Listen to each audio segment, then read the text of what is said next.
కాళోజీ నారాయణరావు గారు ఓటర్ల ఆలోచన సరళిని, ప్రజాస్వామ్యంలోని లోపాలను, రాజకీయ నాయకుల యొక్క మోసపూరిత గుణాన్ని తెలియజేస్తూ, అభ్యర్థి ఏ పార్టీ వాడని కాదు, ఏ పార్టీ వాడో చూడు, ఎన్నుకుంటే వెలగబెట్టడం కాదు, ఇందాక ఏం చేశాడో చూడు, పెట్టుకునే టోపీ కాదు, పెట్టిన టోపీ చూడు అని చెప్పి ఓటు పాటలో తస్మాత్ జాగ్రత్త అంటూ ఓటర్లను చైతన్యపరిచాడు.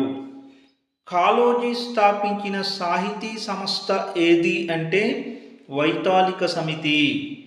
తెలంగాణ వేరైతే కిలోగ్రాము మారుతుందా, తెలంగాణ వేరైతే తెలివి తగ్గిపోతుందా అని ప్రశ్నించిన కవి కాళోజీ.